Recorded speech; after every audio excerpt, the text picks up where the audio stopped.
Do you ever feel like you're falling behind the most important revolution the world has ever seen? Well, you're in the right place. This is the Beginner's Guide to AI. This is going to be the most in-depth video on the entire AI space, on the entire internet. In fact, if you had been sleeping under a rock for the past 2.5 years and this was the only video you'd watched on AI, you'd be ahead of the curve. In this video, you're going to see over 100 useful, practical, and fun ways to use AI. This video is going to be divided into 3 sections. Section number 1 is called the Vibe Stack, which are all of the popular use cases for AI tools and popular platforms. It's important that you understand this so that you know how to create automations and agents that actually do useful, cool, and fun things, which the foundation for that is this type 1, which is Vibe Stack. And then we're going to move on to section 3, and we're going to build an app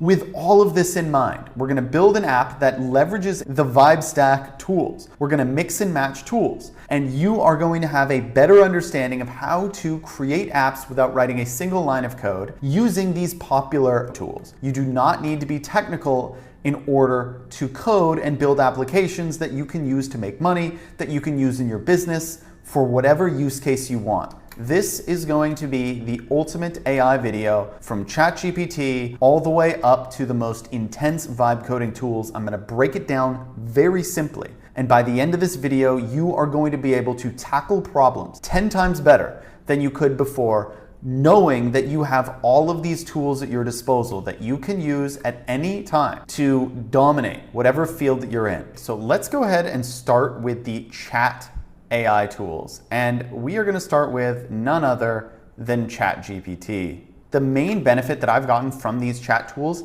is I can do everything significantly faster and at as high of quality. Because one thing that these LLM-based tools did is they basically took all books, all of Wikipedia, all of Reddit, and basically all of the internet, and they made it searchable. Immediately searchable, which brings me to the first question, which is asking a question. So we're going to start here on chatgpt.com. This is where we are. And we can, and most of you guys already know this, we're going to start off with the basics. You can ask a question like, how do I negotiate a better salary? And it is going to literally give you the information right here. It is going to tell you exactly how to negotiate a better salary. And you can say, I work in finance and my boss is being horribly mean to me. And so here it tells you to document everything, strengthen your leverage, start quietly exploring other roles, negotiate or exit. Very good advice. Not only can we ask questions, right? We can ask questions using search. And more of these LLMs have this capability.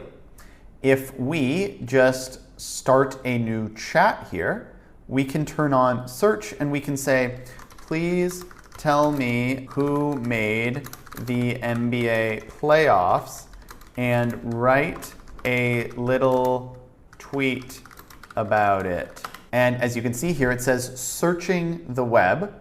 And so it searched the web. It tells us exactly who's made the playoffs. It gives us a little information on it. And then it gives us a tweet. And obviously, it doesn't have any information about how I would tweet, which brings me to projects. If you open up this side window here on ChatGPT, you'll see this projects header. If we come over here and we hit new projects, we can now create a folder of all of the chats that we want to keep in this folder or project. And so what I want to do is let's call this Riley's Tweets.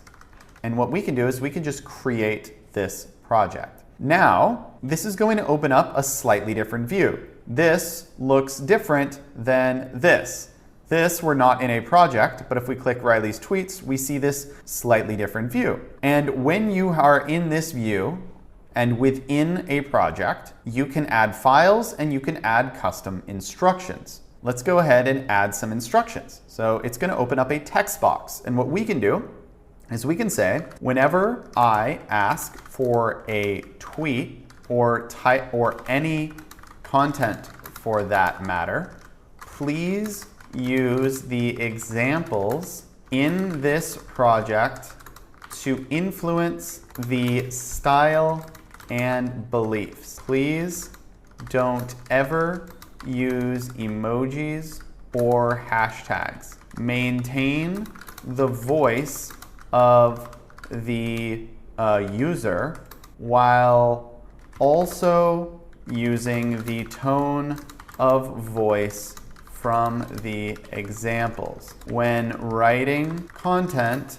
every line or every sentence should be on its own line, like this. A full line break in between each sentence. Now, if you remember, to the chat we just created down here, I asked for a tweet. And the tweet added hashtags, it added multiple emojis. It just sounded dumb, right? Or, it sounded not like me. But when we have these custom instructions, it won't do that. But if you notice here, in the instructions, I said reference the examples. So we need to give ChatGPT some examples. So let's go ahead and go to Twitter. I'm going to go to my Twitter account. And what I'm going to do is I'm going to go to highlights. Anytime you pin a tweet, it actually goes to your highlights. And so what we can do is we can actually take all of my pinned tweets and let's go ahead and let's copy this one right here. And so we're going to copy this. We're going to go back to ChatGPT and we're actually going to open up, let's go to Google Docs. Let's just go to a Google Doc right here. And we're going to open up a new Google Doc and I'm going to paste in that tweet. And what I'm going to do is I'm just going to make a header and say tweet 1. So we created this first tweet right here. Now we can move to tweet 2. So let's go ahead and throw these next to each other. Now I can just keep going down. Let's look for the best tweets. And so all of these tweets right here are made specifically for Twitter videos. And you can see this video got 200,000 views. And I just went through and grabbed the top 5 videos that I've made on Twitter and grabbed those tweets. Because when you're finding examples, you want to choose the best and highest quality ones because we're going to put this in the project to be used as an example. And you want it to have really good examples. So let's save these as top video style tweets. Now we are going to hit File and we're going to download this as a PDF document. Now we can go back to ChatGPT. So we can press this, we can add files, and now we can select that video PDF, the top video tweets PDFs, and we can enter that right there. Now what we can do is we can search again, just like before. And now we can type in as I am creating a vibe code tutorial video on Cursor, specifically going over MCPs, the useful ones. Please create a tweet like in the files. Please give me 4 options. And so now it is going to search the web and it's going to have context, right? Tweet option 1. Remember, I specifically asked for all of the sentences to be on its own line, and it's doing that. Vibe coding with MCP transforms Cursor into a personal AI operating system. In this tutorial, we connect Claude to your file system, calendar, and Notion, all without typing, just voice commands and the agent. That's exactly how I would say it. And so now we have created a customized personal AI project that uses our tone. Okay, so now let's say we wanted to start over within projects. We can press Riley's tweets. Now we're back here and it's actually going to organize all of the chats that we do within Riley's tweets. In this project, it's going to keep all of that information right here. And now what we can do is we can actually raise the model. And so now I'm going to be using O3, which is the latest advanced reasoning model. And so what we can do is we can turn on the search mode and we can say, I want you to do research on how Riley Brown AI thinks, and I want you to write a mini essay in his tone on how vibe code is changing the world. Find real world data that people might have missed on this growing trend and be very persuasive. And this model is incredible, by the way. This isn't a very good prompt to understand its full utility, but O3 is a very strong model. So what this did is this actually searched the internet for me, Riley Brown, and it got my perspectives on vibe coding.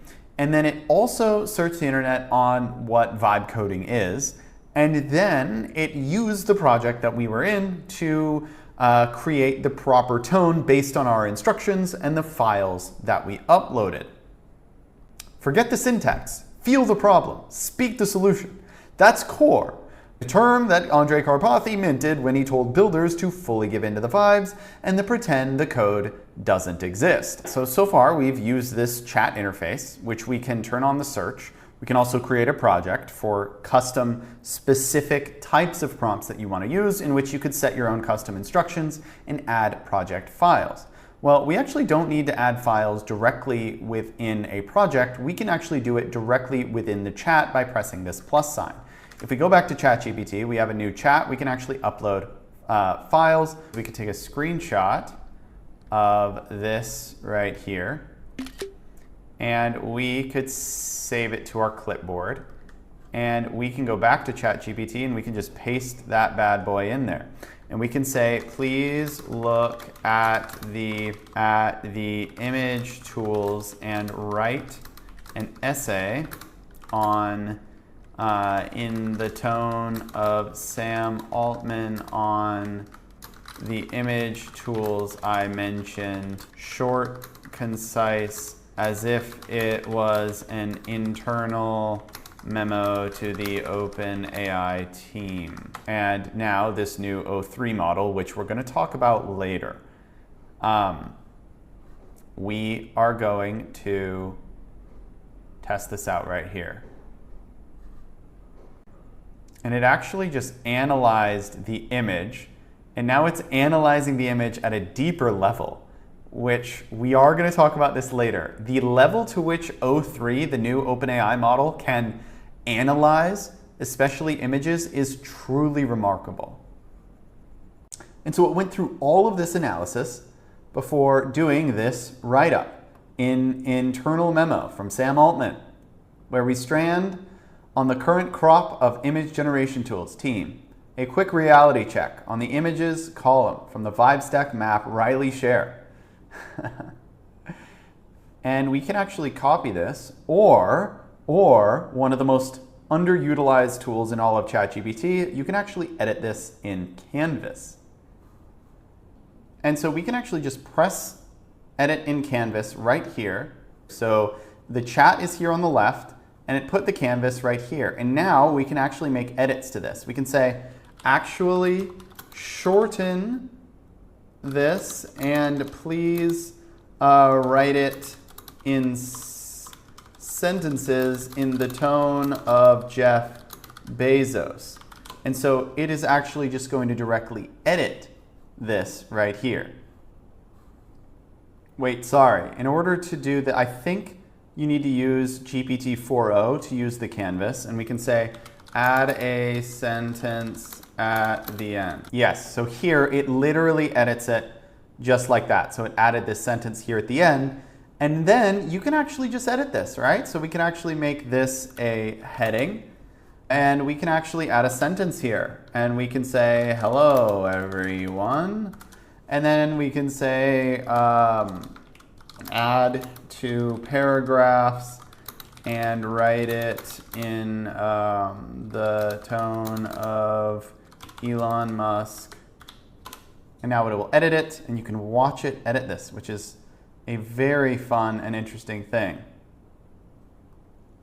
And you can see here that this is a much more direct Elon Musk style voice. And so here are those 6 use cases for ChatGPT. However, I do want to mention that Gemini.google.com, which is Google's version of ChatGPT, or it's their LLM tool, is virtually identical in many different ways. We can even use this Canvas mode. Please write an essay on themes of racism in To Kill a Mockingbird. And here we're using Gemini Advanced 2.5 Experimental, which is a very good model. And as you can see here, with Gemini, we also have, in my opinion, it is a better design. And it is very easy to just edit things. Right here, we can add paragraphs. I think we have actually more styling options. And then one thing we have here is we have a one-click export to Docs. And this allows you to immediately get it in Google Docs. And this is incredibly useful because I personally use the Google Suite and I'm constantly using Google Docs. And so we can put Gemini Canvas export to Google Docs. In terms of the search feature, Gemini also has the search feature, so we can always do this deep research, or it'll actually search the internet by default. But there's also a lot of other LLM tools. Like we can actually just use Perplexity. This was the first ever model that did search, and now all of the tools have search. And so I think they might be trying to figure out what they're going to do that is differentiated. But again, this is another tool that has a lot of the similar features. This tool does not have a Canvas feature, but it does have a projects feature, except they call them spaces. And you can actually create a space, and it's very similar to the ChatGPT project. If you remember, it has custom instructions. After you create a space, you can see here that you can upload files, and you can actually upload links, which is very new to the Spaces feature. So yeah, these are the different chat tools. We looked at ChatGPT, Gemini, and Perplexity. We're going to talk a lot more about Claude later in this video, and you can also use Grok. As you can see here, they all mostly have project features. They all have the Canvas feature except for Perplexity. They all have search. I think Perplexity is the best at search. I think Claude has the best artifacts feature. I think Gemini is really close though. And they all have deep research. I think ChatGPT has the best deep research feature. They all have file upload. They're not even worth comparing. And the most unique feature that Gemini has is they actually have video analysis. You can upload videos and have AI analyze it. But this actually isn't in their Gemini app. It's actually in their Gemini Studio app. So if you go to Studio, Gemini, just type that in, we are gonna go to Google AI Studio, which is very similar. There, it's kind of confusing. But if you actually go to this Flash model, where is it? So if you go to Gemini 2, so what we can do is we can actually just drag a video in right here. Here is a TikTok video that I made. Please give me timestamp segments on where I could add some B-roll pop-ups that would be best for education and describe them. So this AI model literally takes in a video here. It takes in a video and it understands the video at every single timestamp. And it is truly insane. And so here it's thinking. It literally tells us the exact timestamps that says Spoken Q. Both of these models have gained the same superpower. Spoken Q, it has control over every single pixel it generates. B-roll suggestion. So it can select the object, remove them, and add a new object nearly perfectly. B-roll suggestion. Use the existing hat example sequence from 26 to 30. It's already excellent B-roll demonstrating exactly this. You could slightly slow down the transition where the hat appears. This is how we get AI agents that do video editing for you, is you have AI models that understand the video. This video you're watching right now could be uploaded to this model and fully understood. And I could say, as you can see by this chart, And if it had access to all my charts, the AI model could actually just add the chart right there. I wish I could do that right now. That is where this technology is headed. And this is so under talked about. It isn't talked about at all, honestly. This model right here literally understands videos. All of Gemini's AI models do, and that is incredible. So this is a pretty good start for chat. You can ask a question using search, you can create custom AI projects for your specific use case, and within those projects, you can also search. You can add files such as images and PDFs. You can use the Canvas feature to edit.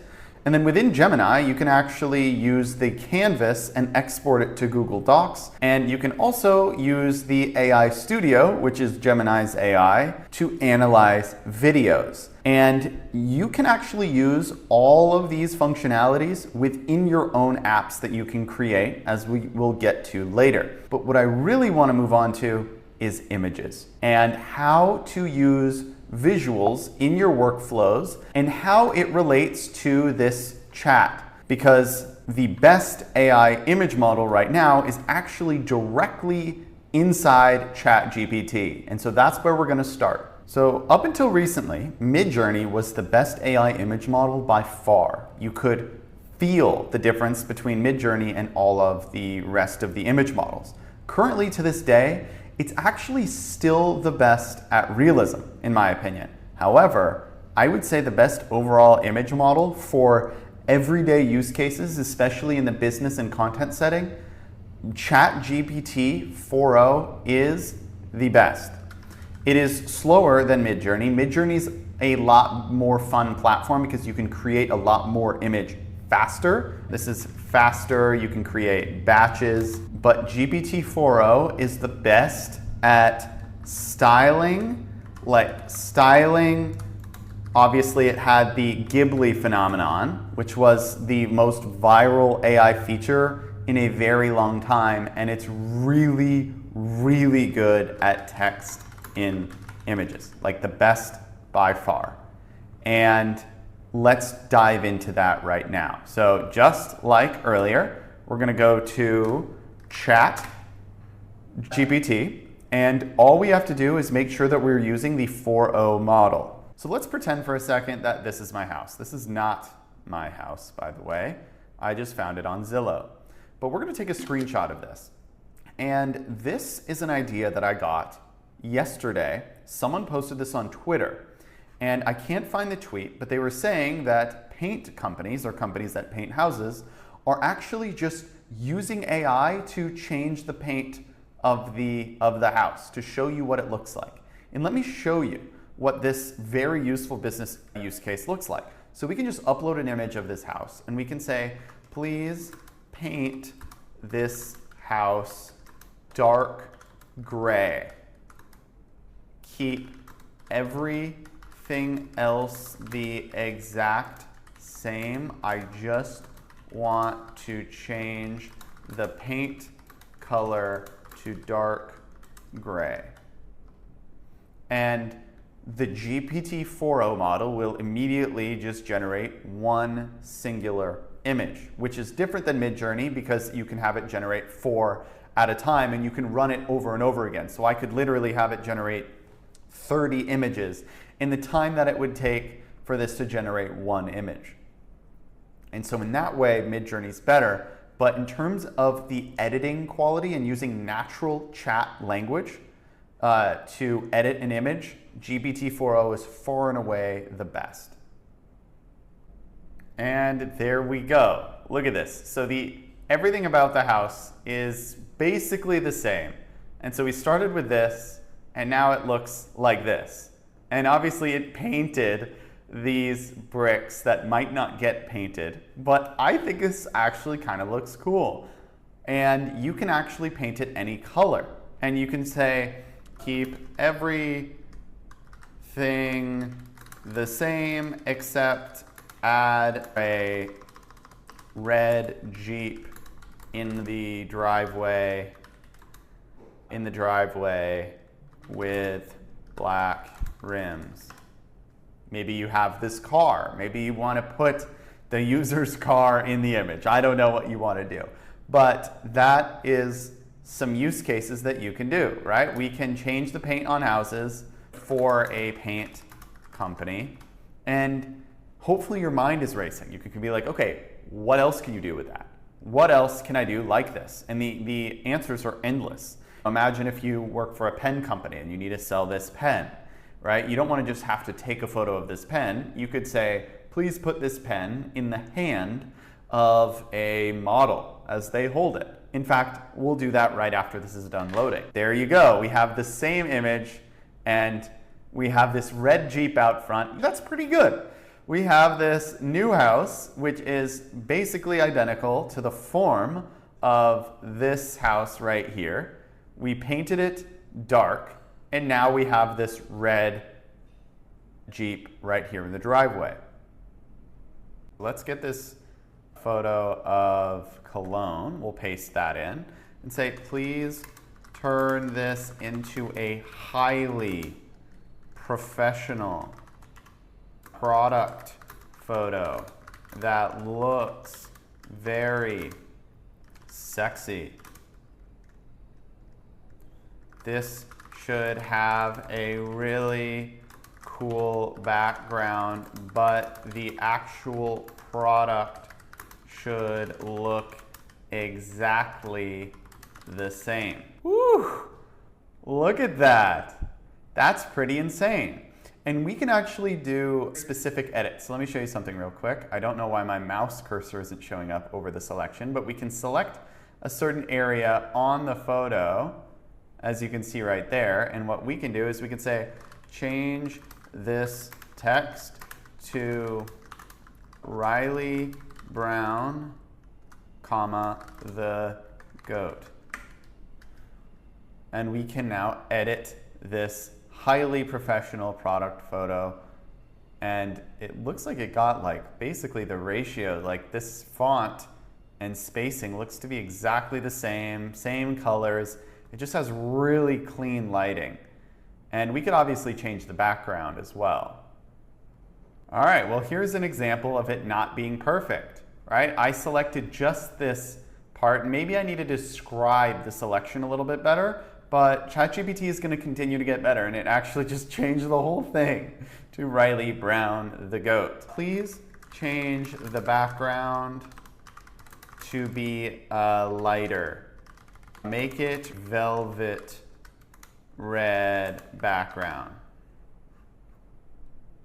And here you go. It created this Riley Brown, the goat, with a velvet red background. Let's dive into Midjourney, because Midjourney has the most realistic AI-generated images on the market right now. It is the most photorealistic. So this is Midjourney, and Midjourney is definitely more, I would say, artistic. It has better vibes. It's just a fun site to use. And the main difference here is we can actually just mass create images. And it's a lot more fun when you're trying to come up with something, when you're after discovery of AI-generated images and AI-generated styles, and there's a lot more settings built into the platform.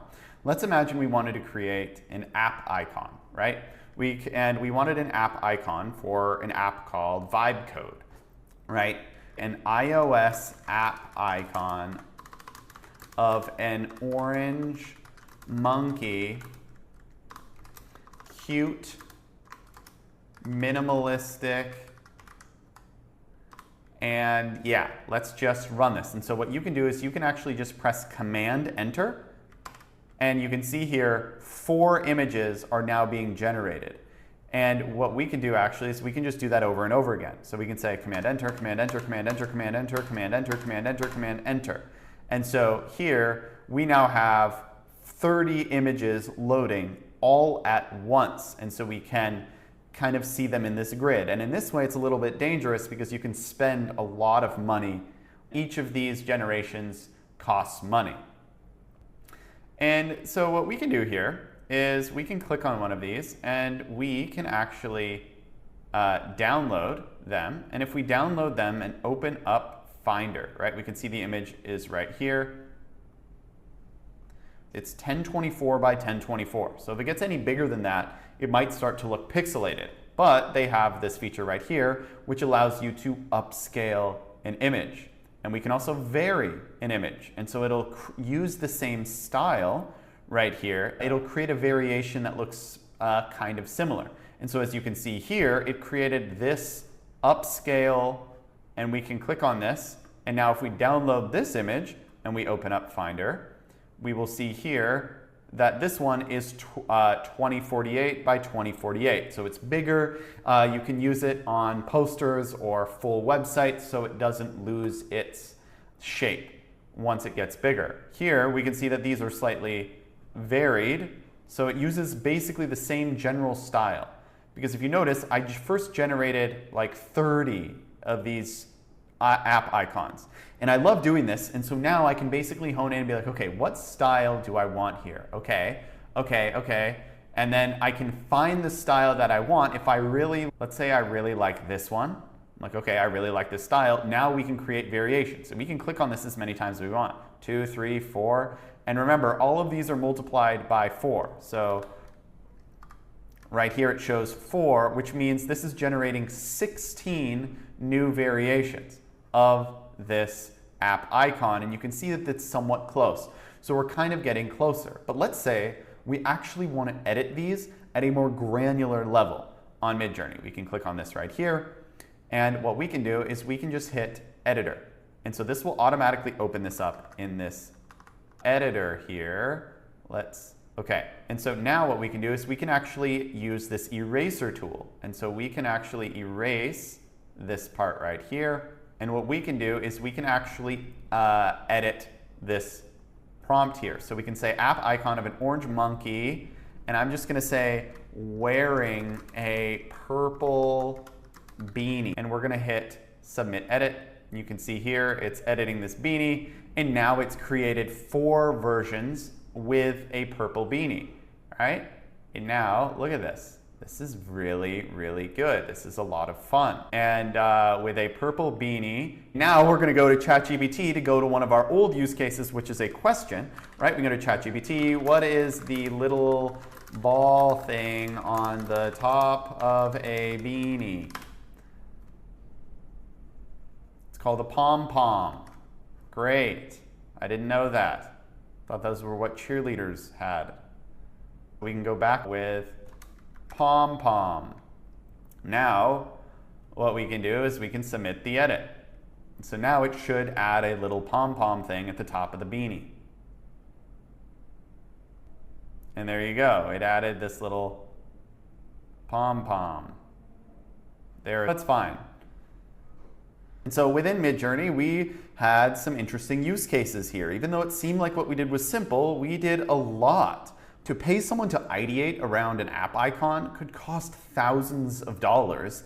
And I'm not saying what we did is in equal quality, but we were able to ideate, to have this creative ideation process around an icon. And then we were able to create variations of the style that we liked. And then we were able to, at a more granular level, make specific edits, and it maintained the overall style. So we ideated 30 app icons in 30 seconds. We chose a style that we liked, and then we created 30 variations.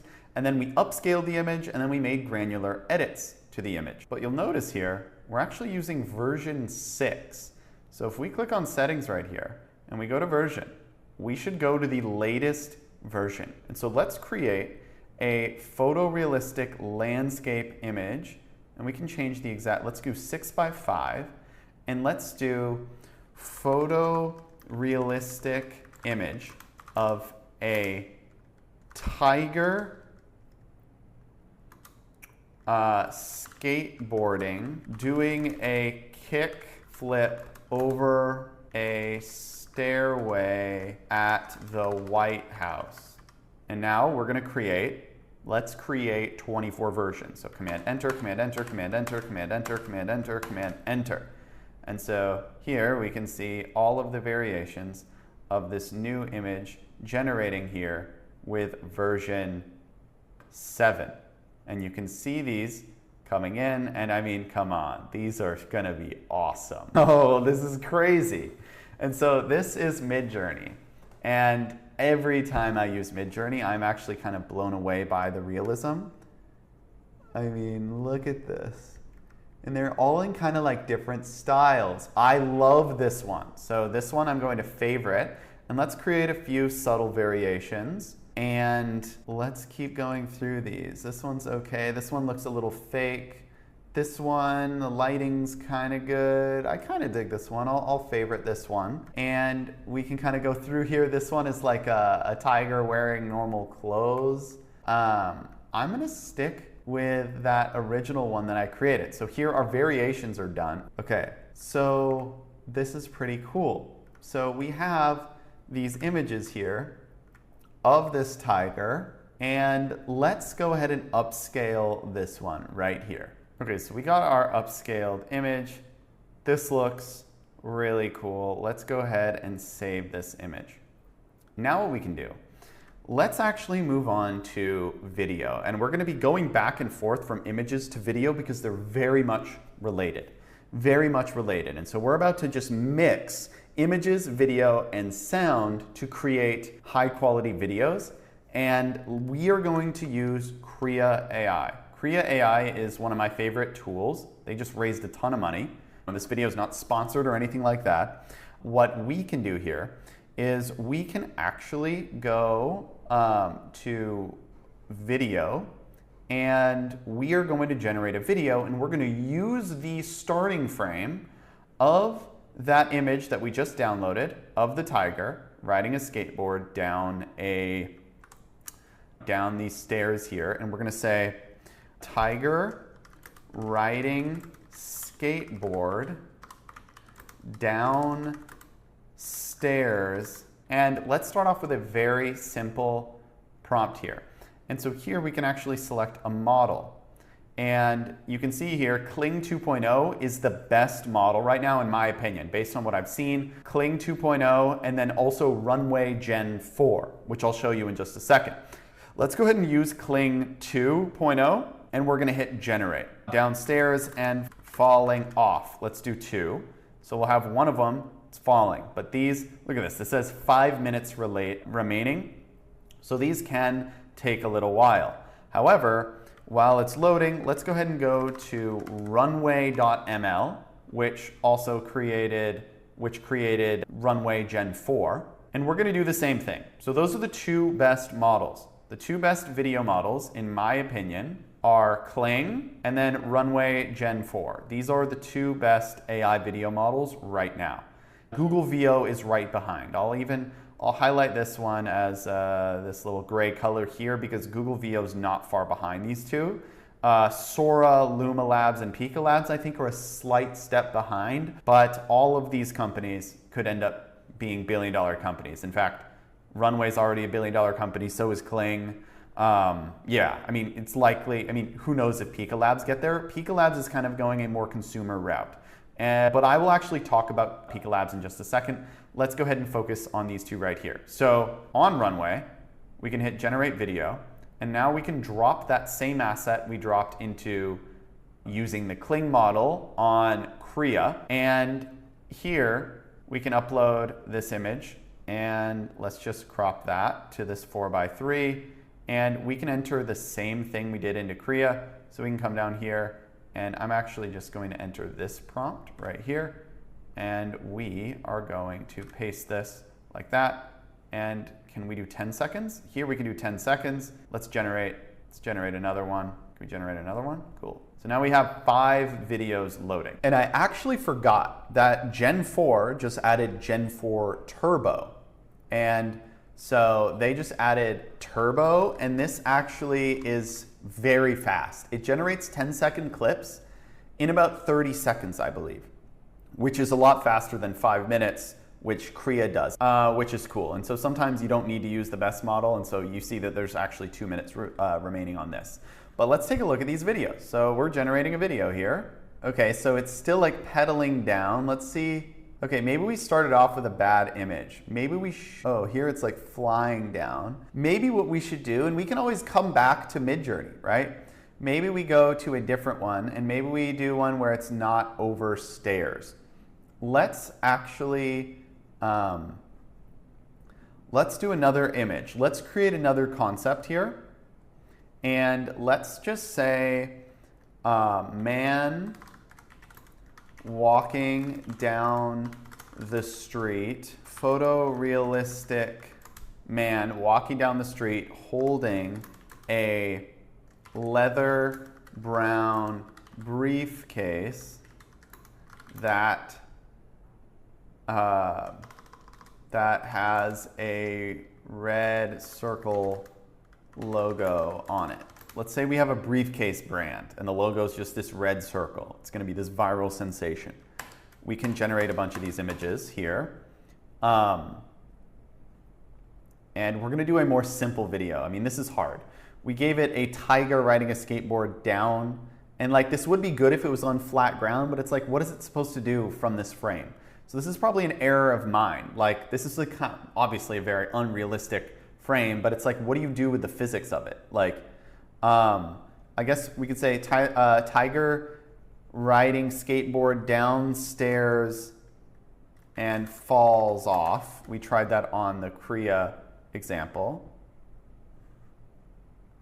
And so this one's done, and you can see it's kind of like flowing over the stairs like he's flying, and then he reaches the ground at the bottom below the stairs, if you see that right there. Maybe this is just a really bad prompt. Let's go back to Kriya and let's see how Kling did with these 5-second clips here. Oh, whoa. Okay, a lot more detailed, but very interesting. Oh, wow. Oh, wow. Oh, what the hell? That's actually crazy. Oh, it wiped out.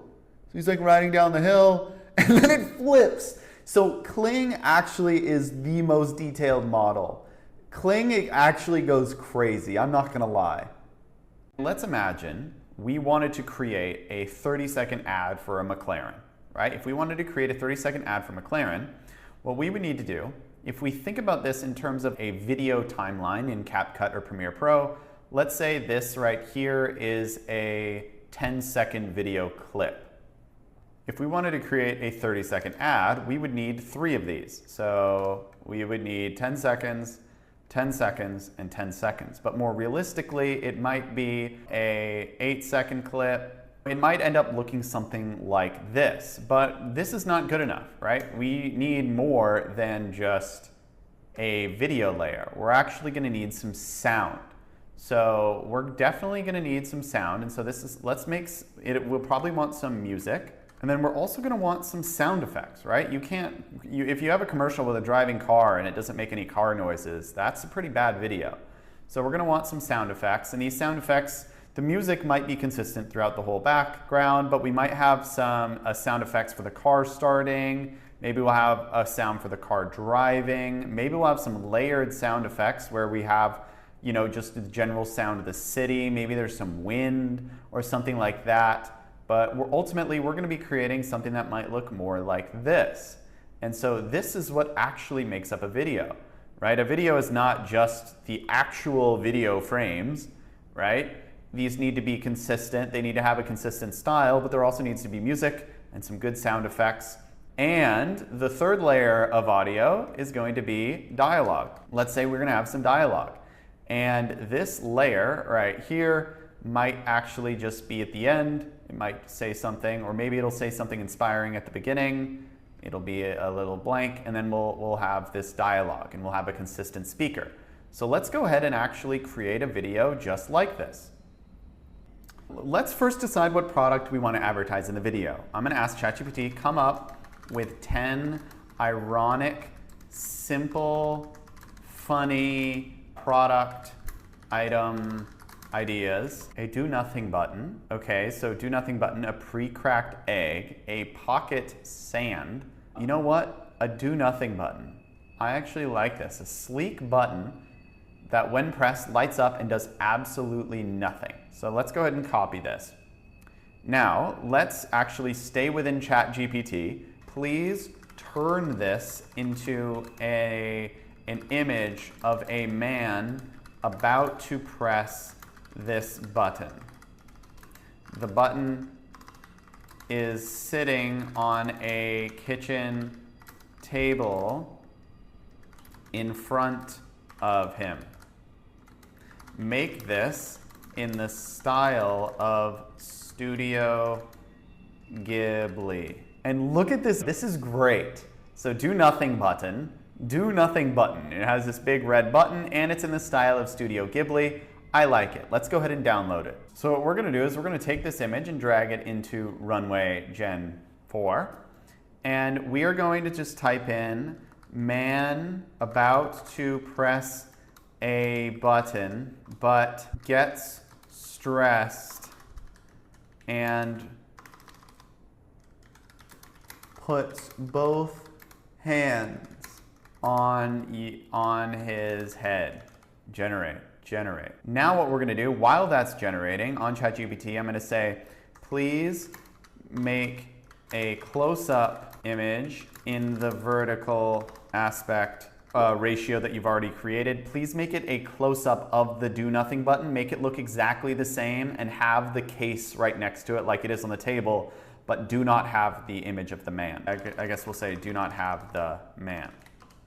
God dang it. It'll be fine. The first one is done. Let's check it out. Oh, he's speaking. Please put your hands on the head. Oh, that's kind of nice. It did exactly what we said. It's kind of good at the Studio Ghibli style. Let's see. This is another option we have. I don't like how fast he's speaking. So we can make an adjustment here. We go man, silent, not speaking, about to press a button, but gets stressed, puts both hands on his head. We can generate this image. And this is how I work with AI. You know, those videos are loading. So I'm gonna go back to this ChatGPT page and I have all these different tools open at the same time. So when one stops running, I'm actually gonna go back to the other one.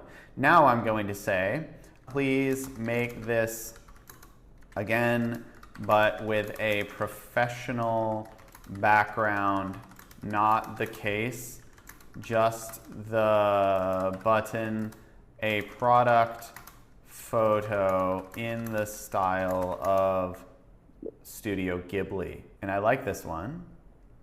Let's go ahead and download it. So remember, we changed this to silent and not speaking. So let's see if this worked on Gen 4. So let's go like this. Why is his mouth moving? It's like it has to have his mouth moving. That's so annoying. So I just went ahead and tried it on Kria with the Kling model. And let's give it a try. There we go. See, that is what I was looking for the whole time. To have a character not speaking. For whatever reason, the Runway character could not, no matter how I prompted it, it always had to be speaking. Here, the character is not speaking.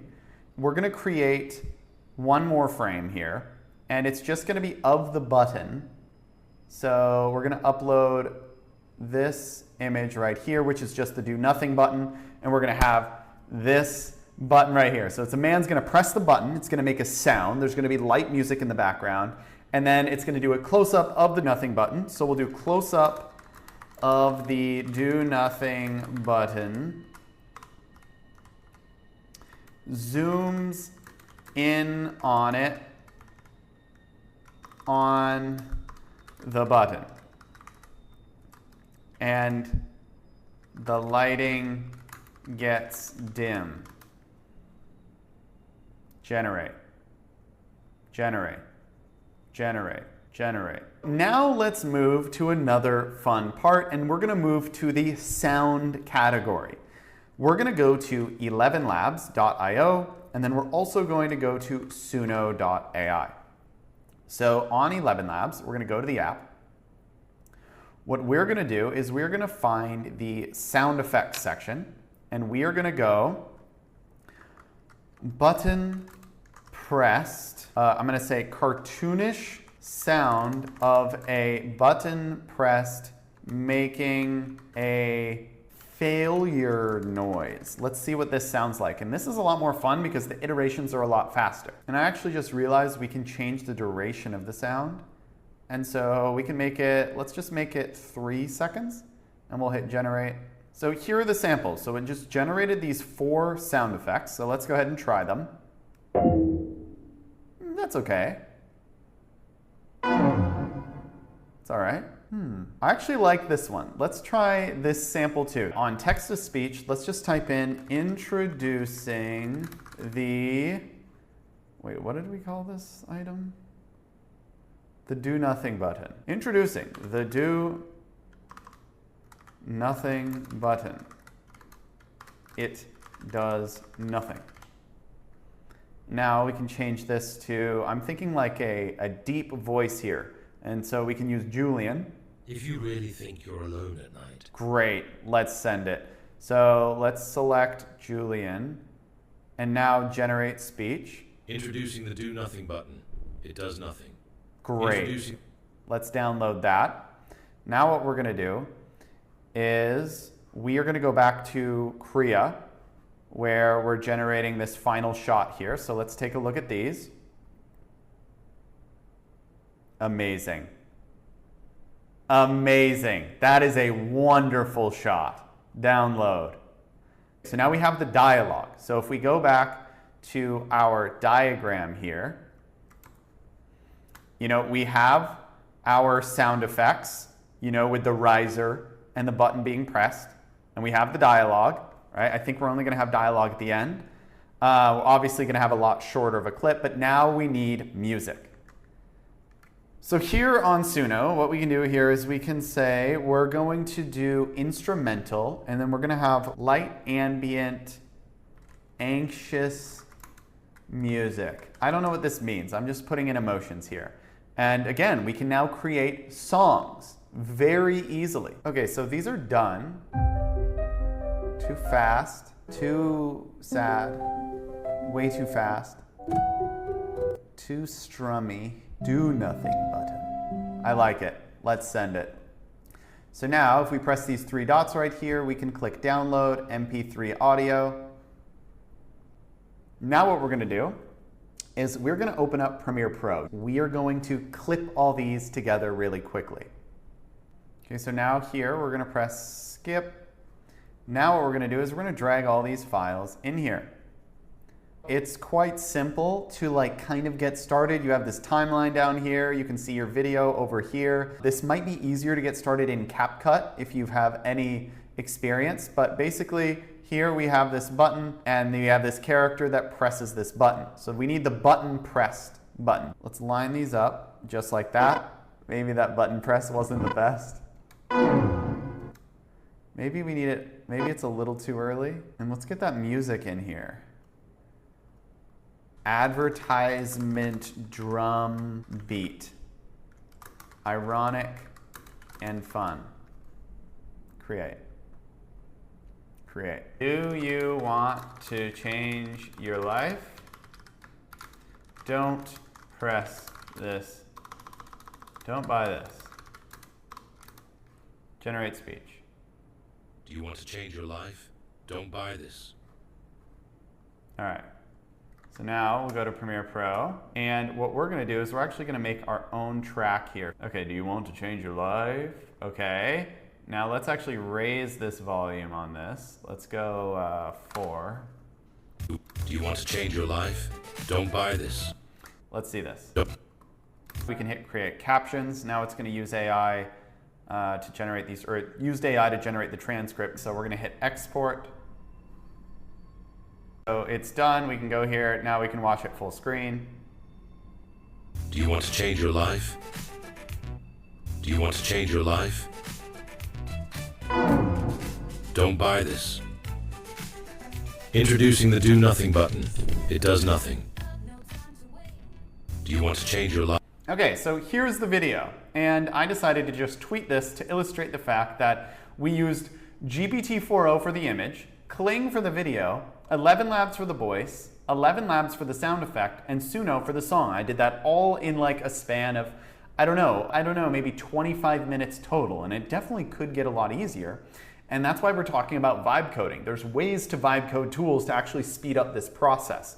But even before this whole process, we use ChatGPT to ideate on the idea. So that's another step. So we use 6 AI tools to quickly ideate, generate the first frame, create the video, add some sound, and it's kind of fun. And then we use AI to add the subtitles. I mean, that is a full AI stack right there. Here is what we did for this project. So as you've seen up until this point, Kling clearly is the best AI video model. Maybe you're gonna have to take my word on that, but rumor on the street says it is the best. And I follow the smartest people in the AI space, the people who are actually testing these models every time these new models come out. We have kind of a first-person view on Runway just doesn't have the control that Kling does. Kling is able to create better effects, like with the tiger falling off the skateboard, and also was able to keep the character's mouth closed and had better control in the video clip. And so we're calling these video generation tools. These are just tools that generate videos, and we're just gonna say like Kling, but worse for these other tools. So we don't actually need to go through all of these video tools because they're a lot like Kling. What I want to do is I want to move on to another category of video tools, right? This is a whole nother category, and this category can be looked at as either avatars. You can call this the avatar category, or I call it, and people are going to get mad at me for this, the slop category. This is AI generated slop. We may reach a world in the next 2 or 3 years where AI avatars are indistinguishable from humans. And there's all kinds of weird effects that's gonna happen from this. But let's go ahead and test this out. So we can actually go to heygen.com. And what we can do is, I have not trained an avatar on myself yet, but we can go ahead and actually just go to the avatar section. And what we can do is we can use Conrad, who's sitting here. We can have him sitting on the sofa. Here's a video of Conrad. Welcome to the new era of video creation with HeyGen. Simply type your script to get started. And it is pretty realistic. And so we can hit Create with AI Studio, and we can say, welcome to the intro to AI to Vibe Code Kevin William. And we can just say video script, and we can hit generate. We can choose either, let's choose 4K, let's turn off the watermark, because who wants that? And we can hit submit. And so this video is done. Let's go ahead and play this. Welcome to the intro to Vibe Coding. I am your instructor, Kevin Williams. Welcome to the intro to Vibe Coding. See, it's a little bit creepy, and there's something dead about these AI avatars. One person who does a really good job of this on Instagram is this guy by the name of Rowan Chung. All of his videos are AI generated, and you can't even really notice. Let's see one that did really well. This one did really well. So Could revolutionize cancer treatment by navigating through the body's narrowest pathways. South Korean research. This is an avatar version of him. This is not actually him, but it works. Researchers have created water-based micro-robots covered with a special Teflon coating that gives them abilities similar to living cells. Using a clever And you notice here he has mostly B-roll going, and I think that's why it works, or else I think people get bored of his movements, because he rarely moves. technique, unlike traditional robots, these rice grain-sized water droplets can squeeze through tight spaces, pick up and move small objects, travel across water surfaces, and even combine with other. You can tell it's an AI avatar, but it is pretty well executed. But anyway, yeah, so that's avatar content. Okay, so I think right now is a good time to pause and reflect. I want to talk about what we've discussed so far so that we can put it all in context, because we want everything to be a schema or a web of ideas rather than a list of ideas. How do these things intermingle so that you can very quickly think on your feet and use the tools when you need them? So far, we've talked about chat-based tools, and these chat-based tools more and more are gaining access to image and video tools. I asked a question in order to come up with a product idea. And then we were able to go through all of this. I created a Ghibli image based on this idea, and this was the starting frame. And then we created a video from that starting frame. In theory, you could set all of this up to be done as a workflow automation. Okay, so we just covered the vibe stack of tools like chat tools, video tools, image tools, and sound tools. But what if we want to use different tools in an automation? That's what we're going to talk about right now. So there's two main flows that we're going to cover in today's video, and we're just going to do a light overview. We're not actually going to dive super deep into them. We're just going to do a nice overview. I'm going to show you an example of an automation flow and an agent flow. So the first one I want to talk about is an automation flow, and for this we're going to use Zapier. So let's go ahead and open up Zapier, and let's go ahead and create a Zap. And a Zap is, I think, it's just basically an automation. It's just what Zapier calls an automation flow, and every automation flow has a trigger. And in this case, let's go ahead and make the trigger, and by trigger, I mean this actually sets off the automation, and the automation is just a list of things that happen once the trigger happens. So let's say let's go ahead and click on Notion, and let's go ahead and select an event. So let's say when a new database item happens, and so if we're in Notion, for those of you who are in Notion, it's kind of like a overcomplicated Excel spreadsheet with like Wikipedia in it. But anyway, in Notion, you can create these things called databases, and they're kind of like tables. And so we're just going to create let's call this Zapier database. And what we're going to do here is we can actually go back to Zapier. And what we're going to do is we're going to select new database item account. And let's go ahead and type in, and so basically whenever a new database item is created, for Zapier, we can choose that Zapier database that we just had, and we can hit continue, and we can just hit test trigger, even though we actually haven't added a new item in the database. So let's go ahead and add a new item in this Zapier database. And so I'm gonna delete, so let's add a new one, and we can say man walking down the street. And so we just entered this new title in here. And let's say we have a tag, so we can actually create tags in this, and let's just say image. And so now let's create an automation that generates an image. So what we're going to do is we're going to go back to Zapier, and what we can do is we can actually AI image. So we can actually just choose OpenAI, and now we can actually choose the DALL-E. So I think we can just type in image, generate an image with DALL-E, and here we can choose account. We can just choose the normal account here, and we're going to hit continue. And so now what we can do is we're going to use the model DALL-E 2, and right now the new GPT-4o image model that we talked about earlier, this is not out yet, but as soon as it comes out, we can actually replace DALL-E 2 with this new GPT-4o vision model, and so we can actually prepare ahead of time for when this model comes out, and we can create automations with it. And so for the mapping section, if we just press this slash button, we can continue with this selected record, and we can press this slash button, and so we can actually just choose the title name. So we can go man walking down the street, and we can now use this DALL-E 2 model. So it's going to take whatever the title is, which is in this section right here. So man walking down the street. I think we could create a file or media thing, and we can actually have it show up right here.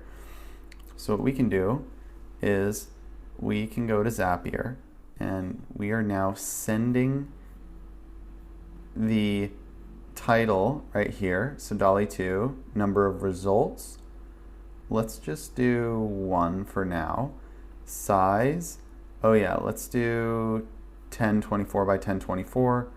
User, I'm not sure we need that. Let's test this step. Okay, so it just finished loading, and it gave us this URL, and it showed that it generated this URL. So this is just a test, so we can actually copy this, open it in a new tab. Let's see if it generated something. Okay, this is a man walking down the street. Wow, this is a really old model. This looks awful. Yeah, I guess we are using DALL-E 2, not DALL-E 3. Okay, yeah, we were using DALL-E 2. Let's switch it to DALL-E 3. That looked horrible. Style, let's go vivid, sure, continue. Okay, now what we want to do is we want to actually add another step. So we want to add a Notion step to actually add it as a file. So choose event, and now we want to update a database item and continue. And what we want to do here is we want to go to we want to update the Zapier database, and then the item that we want is the same ID. And so we actually want to do a custom value here, and we want to make sure we select the ID. So we want to choose the same ID that triggered the first one. Now what we can do is we can actually just go into the files and media, and we can actually map this to this data URL. I wonder if this is going to work. Let's test this step. Okay, it did. It showed up right here. So if we click on the image, it shows up right here. So now, in theory, if we were to go to Zapier, and if we publish this just like that, and we go back to Notion, we just created a very simple workflow that when we create a new database item that's polled every 1 minute, it's going to use the GPT-4o image model with DALL-E 3 and then upload it back up into into the files and media. So we can go like this. We can go monkey on a bike, turtle playing soccer, banana, taco, balloon, James Bond, cloud, over it. And you see they're coming in. I think the next two are gonna come in. Oh, there's that one and this one. So all that automation did indeed work. And you can see it has this monkey. And so if we go into the balloon, we click on this one, it should be a balloon once it loads. There we go, we have the balloons and we created this automation. Now let's add a few more steps. So if we go to Zapier real quick, we can add another step. So we can edit this Zap. We can actually do let's actually do ChatGPT conversation, continue, configure. And so if we go to the title, so like this, and we use the GPT-4o model, and what we're gonna do is we're gonna say, you are Sam Altman, and you are writing a short piece of content on the topic given to you, and make it opinionated and concise.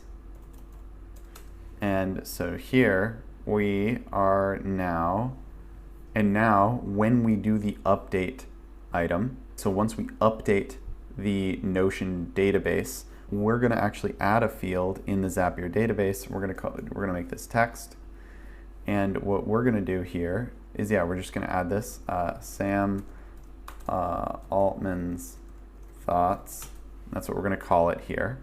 And now we can go back to Zapier, and what we can do is we can refresh these fields. There we go, Sam Altman's thoughts. And now we can add in this conversation here, and we are looking for the reply, and we can hit continue, continue, continue,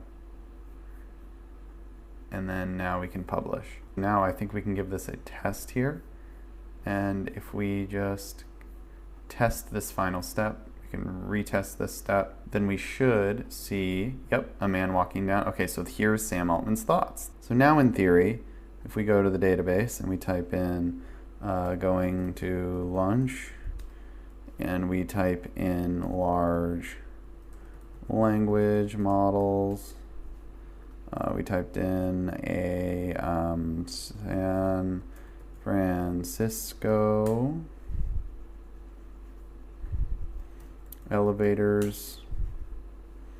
We should get an image, and then we also should get a little message by Sam Altman. And look at this, these are loading in right here, and we now have a little thought by Sam Altman, and we also have these images, San Francisco, and it also comes with an image from San Francisco, which is pretty damn cool, in my opinion. There we go, not bad. Okay, so this is just one example of an automation no code. You can literally make those zaps as many steps as you want. You could literally use so many different AI tools within these automations, and you can set them up with Lindy, N8N, or make.com is another one that I didn't put on this list for whatever reason. Doesn't matter. But the next type of flow I want to get to is agent tools. And the first one I want to talk about is deep research. So you have your Vibe stacks, which are like the individual chat experience, right? The one block, which is where you can chat with AI, or you can generate an image, or you can generate a video. But the automated flow is what I call a Vibe flow. So you have the stack and the flow. But this is a more deterministic workflow automation, whereas we also have, if we go back to our map here, we can see that this is just one part of these automations and flows. I also consider agent tools another version of this. And so one version of this, actually, let's go ahead and let's run two of these at once because they take a while. So if we go to ChatGPT, again, ChatGPT is in every category of the map, and we turn on deep research, I consider this a flow, right? Because this can actually take from 5 to 20 minutes. And so we can do deep research with O3, and we can say, I want you to do an in-depth report on the best AI video models, AI image models, AI text models to use in my content. I'm trying to build my company, Vibecode, which is, and because it's research, it automatically searches the internet. So in that Vibe flow, the workflow automation we just created, we added a search step where it searches the internet, and you actually had to set it up to Tavily. This just does that automatically. And some of these AIs, you don't even have to ask. It'll just automatically search the internet if it decides that it needs to. And so what we can do here is we can actually say vibecodeapp.com, here is the info on my company. And so what this will do is it'll actually tell the agent to just go to that site, read about it, and then it will have a little bit more context. And then we can say, on top of looking at the best tools for the job, I want you to diagram the flows for this. So what flows can I use of tools to actually make this work? What workflow can I use that will best optimize the marketing strategy that I use here? And please make this a very detailed report. And what it's going to do here is it's going to actually ask me some follow-up questions. So thanks for sharing your vision with Vibecode. What kind of content are you looking to create? So that's good. I'm looking to create short-form reels for short-form content. And so we can just throw in a paragraph here. It says, awesome, I'm on it, and watch this. So it's going to tell us what it's going to do, and then now it is starting its research. And if you have the Plus plan, I think you get like 10 of these per month, maybe. This is literally going to search the internet. It's going to think, it's going to compile sources. Sometimes it can go up to 100 sources. This is designed to do it, to type this in, and then go off with your day, and you come back 5, 15 minutes later or later, right? You're not meant to just sit here and wait. The same thing is true about Manus, right? So we can say, we can go to Manus, and we can actually take a look here at some of the examples. But Manus is a new tool. And in order to describe Manus, I actually want to bring up a new tool, which is, let's bring up the Claude desktop app, because I don't think I've talked about this tool yet. Claude has access to tools. And I'd actually think I'm gonna make a separate MCP video for this, because I think I can make an hour or an hour and a half video on MCPs alone, because it has access to 47 MCP tools, which I'll talk about later. But what we can do here is Claude actually has the ability to search the internet now. And so I'm just gonna say search the internet and tell me about Manus, the new AI agent tool, and what it does in 3 paragraphs in an artifact window. Over the course of this video, I have used the term canvas a lot when ChatGPT brings up the side window, which is a canvas. In Claude, it is called an artifact, which is the original the OG pop-up side window, and this was one of the best features ever created. And so here, Manus is a multi-agent AI system developed by a team in China and launched March 6.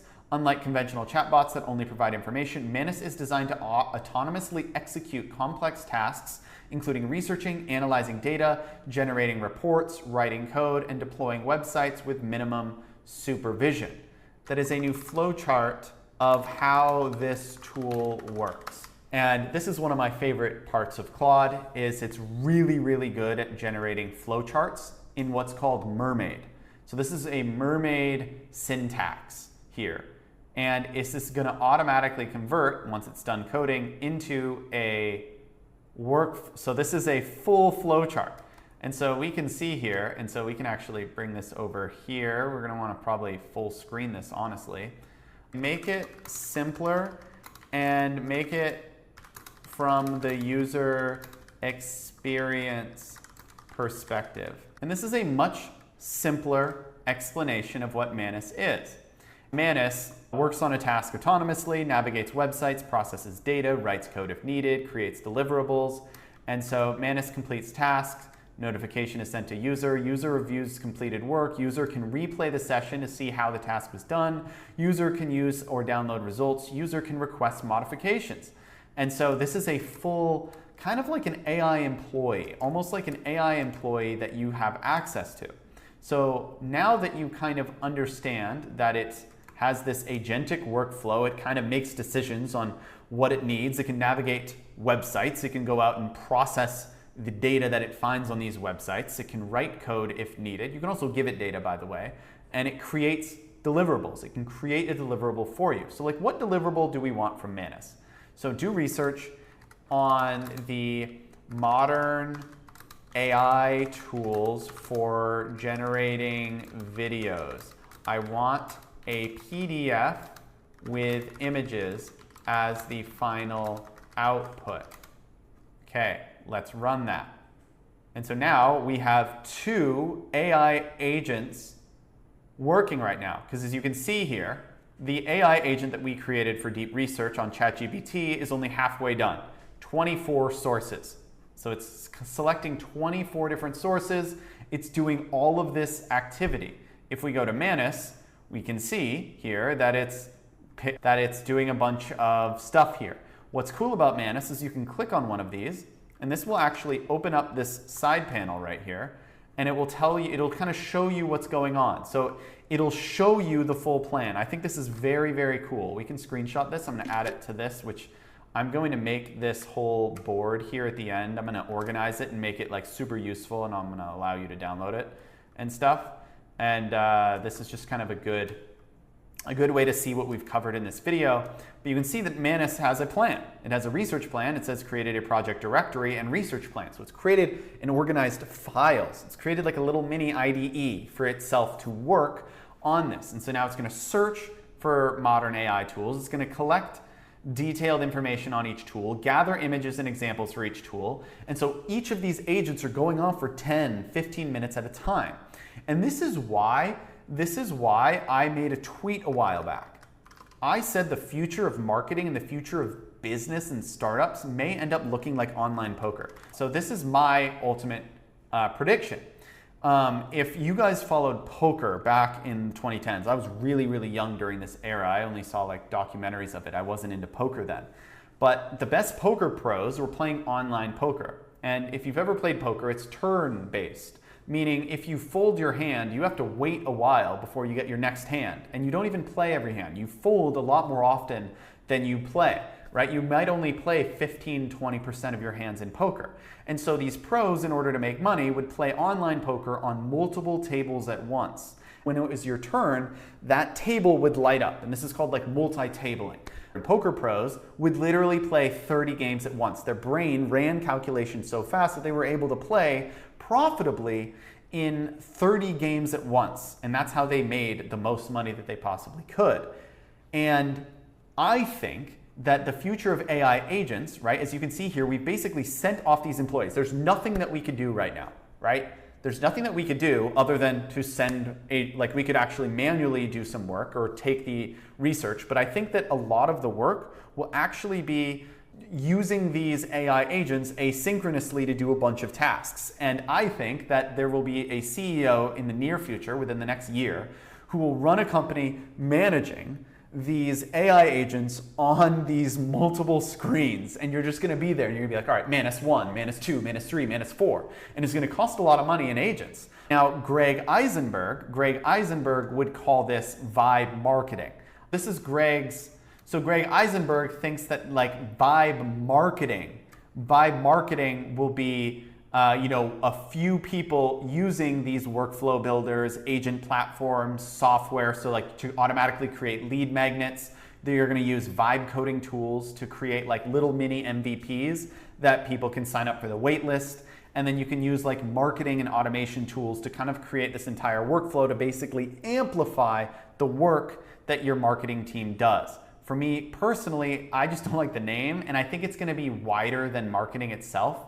And so I don't know the name for it, but that's kind of how I picture it. I think of it as like multi-tabling agents, the MTA, multi-table agents, kind of orchestrating these AI agents. Okay, so Manus, I believe, is done, and deep research is done as well. So let's take a look at what these AI agents went out and did. So here we had 27 different sources right here. And if we look at all the activity, O3 went out and did a lot of different things. And so we have this entire report. So if we scroll all the way to the bottom and we open up BearNote once again, this is the report that was created. And I'm really hoping that soon these reports will have images that it just pulls from the internet and puts in here. But like, look at how long this is. Like, this is probably a 20 to 30 page report. This is just insane. And it did all of this research, and you can see here it has a lot of different links, and that is the report that it created. If we go to Manus, we can see here that it returned, so it went through all of these different steps, and you can check on them right here. Every single step you can see, and this allows you to actually see where in its reasoning it went wrong. So if you see here, be like, okay, I don't want you to do it like this. Can actually help you in the prompt that you create next. And I actually heard the argument on Twitter the other day that this is a reason why you want to hire agents instead of humans, because humans, you judge people on the outputs generally, especially if they're like a contractor. Whereas the AI agent, you can actually see every single thing that they did. And in theory, you could create an AI agent that looks for what went wrong, and you could use that to improve your agent. And that's kind of, I guarantee you, a multi-million-dollar company will be created that solves that specific problem, is using AI agents to improve AI agents. That is coming for sure. And the output was this PDF. So we can click on this PDF. Let's see. I've tried PDFs before and wasn't overly impressed, but let's see. So we can go to downloads and let's open this up, and we can see that we're getting some overlap here. Okay, so we have a table of contents. The landscape of video creation has undergone a revolutionary transformation. Let's zoom out here. Okay, this isn't bad. It created this, categories of video creation tools, AI avatar and studio quality video. Okay, text to video, generative AI tools. Interesting, Synthesia, Runway, Descript, very interesting, future trends and developments. So this created this full-on report for us. And in PDF format. And all we had to do was ask it to create a report with a PDF and include images. So it created that. And so you can think of all of the things that we've covered today in that first section as tools. I know I call them vibe stacks. Now that I'm saying this out loud, I think a better way to call them would be to call them vibe tools, because AI agents have access to tools. And so AI agents kind of decide what the next step is, and they're using tools in a loop. And so I think the future of AI agents, like within the next 3 to 5 years, might just look like an agent that has access to all of these things. So you can say, I want you to create a video that does X, Y, or Z. And the AI agent will just go out, use these different tools, right? It can use any of these different tools in any order that it wants. And then not only can it use the tools, but it can actually process and watch. Remember earlier in the video when the Gemini model, you can upload a video and AI can actually take it in as an input, process it, and understand what's being said at every timeline, what's being showed on the screen at every time, at any timestamp. AI agents will be able to do that with the videos that they generate using these tools. And then it can decide, okay, what do we need to add? Okay, I'm gonna go back out, I'm gonna use the Kling AI tool, generate a video clip, generate a video clip, video clip, video clip, and maybe it'll process many of them at once and decide which parts of that video should be shown as B-roll in the giant video that it's creating. Because these AI agents, over time, are not only going to get smarter, they're going to get access to more tools. And so we're starting to see the very beginning of tools like Manus that can plan. It's basically like a high-functioning research agent that can also generate code when it has to. But we're going to see the version of Manus that can generate videos, that acts as a full-on video editor, that can go through all of your footage, all of your images that you've created, your tone of voice, your style, and create a video based on all of those things. What I want to talk about is creating experiences with all of these tools and code, which is vibe coding, is being able to create an app fully with AI. And I think the best apps created right now using vibe coding are using these APIs or these tools. And that's something that I actually want to talk about right now. So what you can do now is you can go to a site like V0. I'm going to ask it, create a landing page for a site that sells slug bugs, but in this style, and we're going to upload it this style.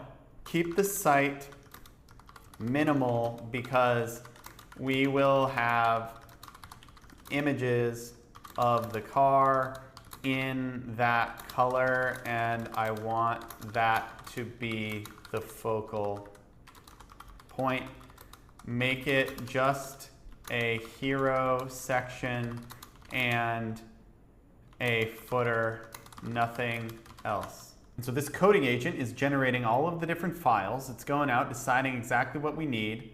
And here it's generating all the files, and it's about to immediately just show us the result of what it coded. As soon as it's done, it's going to show us this preview. Boom, there we go, retro slug bugs.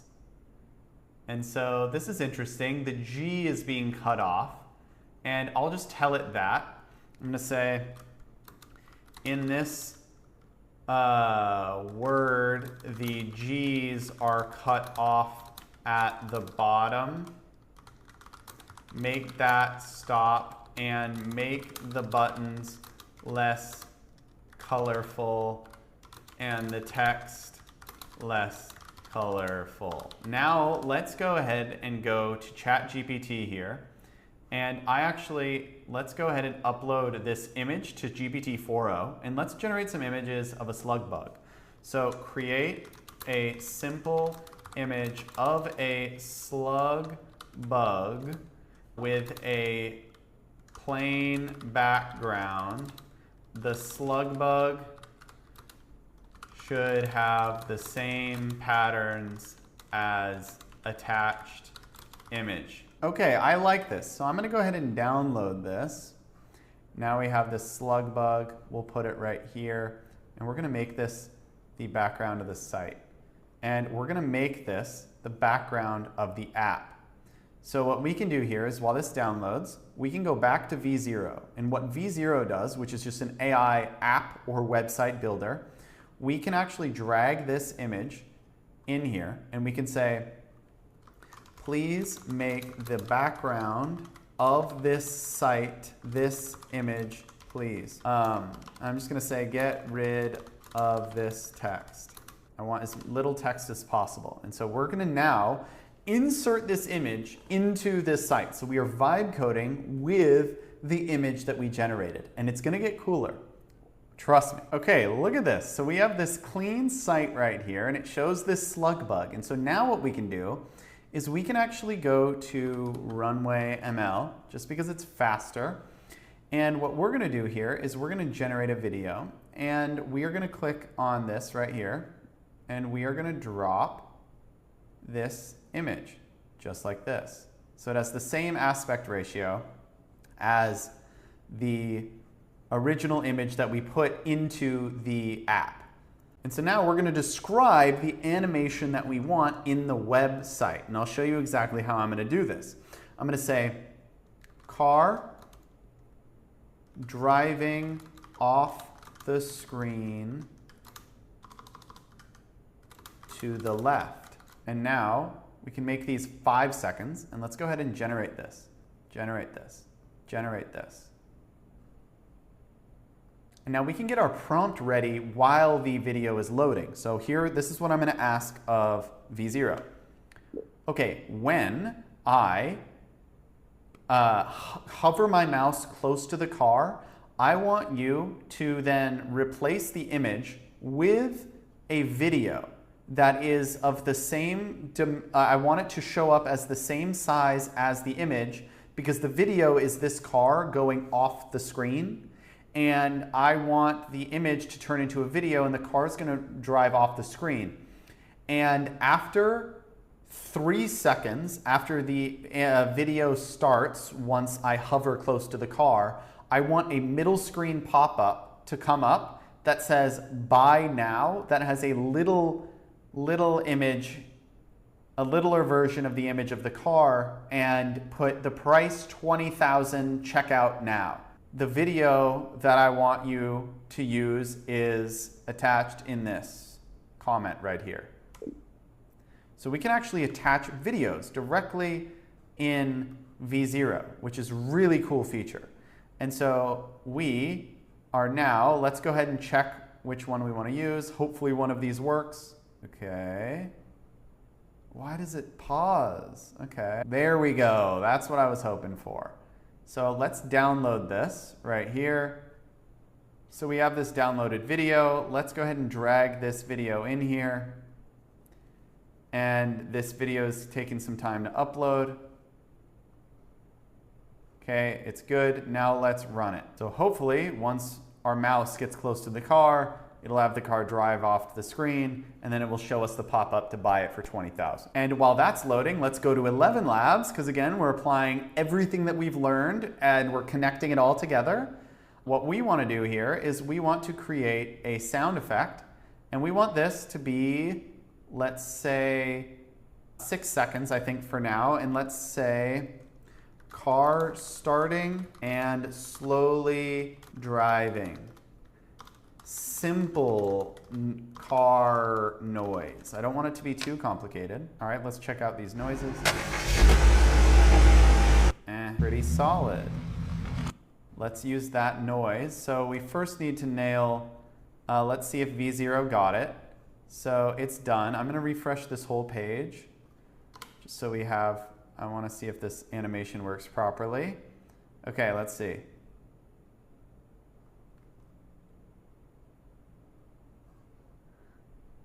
Interesting. Okay. Don't make the pop-up dim everything behind it, and make it way smaller. Also, when the video starts, also play this sound. And now we can upload this sound. That doesn't look awful. This car, it does glitch a little bit, but now it has checkout, 20,000. Very interesting. All right, let's test this out here. Wait, hold on.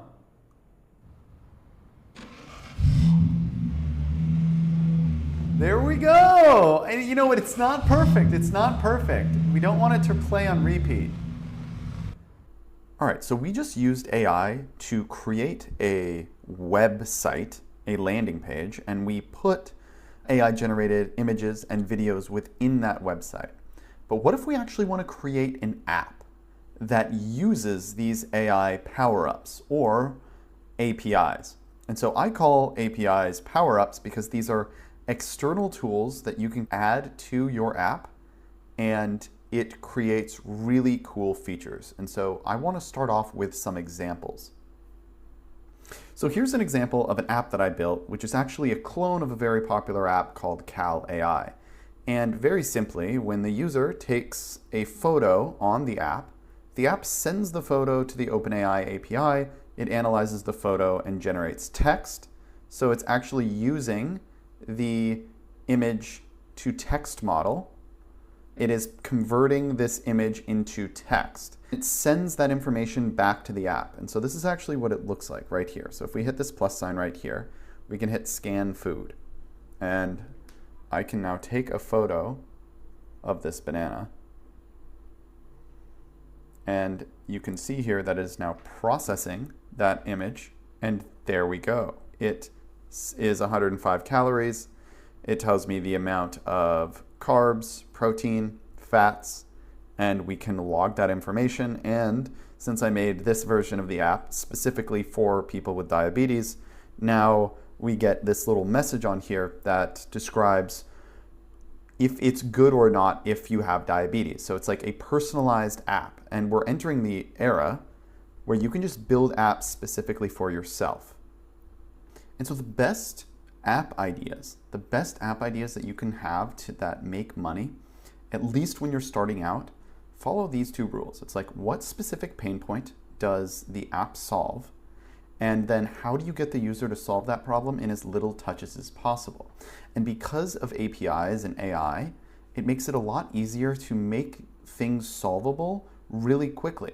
And it's tempting when you start vibe coding with tools like Cursor, which I'm about to go over, to add a ton of features. And I highly recommend focusing on making the experience with one feature like as best as you can make it before you start adding many features. It seems fun to make a ton of features, but it's really hard when you are vibe coding to continue to add additional features, because every additional feature you add, it gets 10 times harder to maintain. And it's also a lot more confusing to the end user. Here's a list of my favorite APIs that I like to use. And we are now going to use Cursor, which in my opinion is the best vibe coding tool, the best tool to build apps with AI. And we are going to use some APIs. One thing that you need when you use an API, in order for the API to send anything back, what's required is an API key. If you do not have an API key, the app is actually just going to send nothing back to you and you're going to get an error on your app. But there are tools coming out soon that are handling at least the testing phase for API keys at the beginning, so you can just go immediately into testing your app and the API keys are actually provided in the app. But that's not the case with Cursor, because Cursor is actually the most advanced vibe coding tool, but once you learn the interface, it's actually not that difficult. And so what I want to do right now is I want to build an app on Cursor that utilizes APIs. I have like 20 more videos using Cursor. In fact, I have a 2.5-hour video where I just go through the basics of Cursor. But for a very simple app, I actually think you can dive into it only with a 5-minute video, and I'm going to show you exactly how to use Cursor right now. But if you want more in-depth content, I've made that already. So the way that I get started, I'm just going to hit Open Project. I'm going to create a new folder wherever you want. This is just going to be Test Project, and we're going to hit Open. And so now it's opened a blank folder right here. And so all you need to really understand is that at this folder on your computer, you're going to have files that is this app. And you are going to pay attention mostly to this sidebar. In fact, I only really pay attention to this sidebar. So I'm just going to say create a Next.js project, a Next.js app. And for now, don't worry about what Next.js is. Just trust me if you're testing this out at first. This will allow you to create one that actually looks cool. Create a Next.js app. I want this app to solve the specific problem of splitting the bill at a restaurant. I want to be able to upload an image of a receipt, and I want to select which items belong to who, and then I want it to keep track of the totals. We are going to be using the OpenAI API. I'm going to put in parentheses GPT 4.0 to convert the image into a structured output. And then I'm going to say, here is my OpenAI API key. And I'm going to show you this, but always keep your OpenAI key completely secure. But I'm going to create one and then I'm going to delete it after this video. So if you see my key, I'm going to delete it right after this video so it won't be available. Where we need to go is we need to go to OpenAI Playground. And this is where you're going to get your API key, which will allow you to use, right? This gives you access to this. This is what it gives access to. It will not work if you don't have an API key. So OpenAI platform, what we're going to do is we're going to click dashboard. And now we're going to click API keys. Now we're going to hit create new secret key. And I'm just going to call this one test, create API key. And we're going to copy it. And here is my OpenAI API key. I'm going to paste it right here. And I am going to create the project, then run it locally, which will allow me to test it. And now the AI agent, right? This is an AI agent because this can actually search the web. It can do planning. It can think. It can do all these different things before generating your code. And we're going to see all the files being created over here. And so now you see we have this file. It's called package.json. And it is just creating all the files to build this application. And so this has actually been loading for about 4 to 5 minutes now. And it's creating so many different files to build this application. And this is just part of the game now with these AI agent tools or these flow-based tools. All right, so it says it's done, but I am seeing an error here. So whenever you get an error, just copy and paste the whole thing and paste it in here. Please fix the error. This is all part of vibe coding. Okay, so here it gives us this localhost link. We can open this up. Okay, so now the app is working. So now we can upload a receipt. I'm just gonna look up a receipt image and let's go ahead. Restaurant. And we'll snag this one right here. Oh yeah, let's get a realistic one. So let's go ahead and let's select this receipt right here. Now, let's go ahead and upload that receipt. So we can upload that screenshot right here and we can hit process receipt. Let's see if this works. Failed to process, please try again. And so it failed to parse the receipt. Please fix this. Search the internet if you have to find a fix. Okay, so here it's done. Let's see if this works. So we can upload this screenshot here, process the receipt. Let's see if the API is working. It appears like it's working this time. Boom. Okay, so here is the bill that it processed. We can add Riley, and we could add Kevin. And here, okay, and it created this little table for us. So we can go Riley, Kevin, Kevin, Kevin, Riley, Riley, and Kevin. And here's the summary. And it split the bill perfectly. So in this case, we just created this little app, and it allows you to take a photo of your app, or take a photo of your receipt, and it sends the photo to the OpenAI API. And because we have an API key, it analyzes the photo and generates the structured data text. If we were to upload this screenshot right here, this the receipt, and we just say, please tell me about this receipt. And if we were just to enter this in as a normal ChatGPT prompt, this response that it's about to give me is unstructured data. Even though you're seeing this table, even though you are seeing this as kind of in different formats, it seems like it's structured. It is unstructured. Show me the structured format with JSON.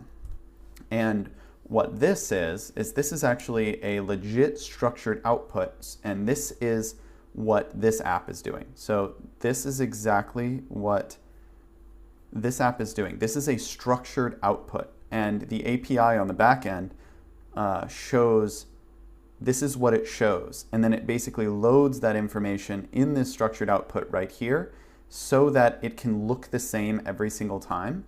And that's one thing that's really cool about the OpenAI API is it has a really good structured output API. And so if you need to create lists, tables, or anything like that, I recommend using the OpenAI API key. And obviously it's a little bit harder for beginners because there's a lot that I did here. Even though it was a few steps, the cursor interface is a little bit confusing. But let me show you an easier way to create an app like this. So right now it's a mobile app, but let's go ahead and say, please create a mobile app that allows me to take a photo of a receipt, and it allows me to select who paid for what after I add name. Please use the GPT-4o model to analyze the image and structure the output. Please make the app orange and black and white and gray. And so this is the VibeCode app, and this is the app that my team and I are working on. And we actually built we built the APIs directly into this app. So you actually don't need to go get an API key when you're testing it out. So we can actually just send this in, and now the app is working. So now the code is generating. Okay, it is now done. And so now we can actually upload a receipt, or we can scan a receipt. Let me just scan one on my computer. Or let's go ahead and test this app real quick.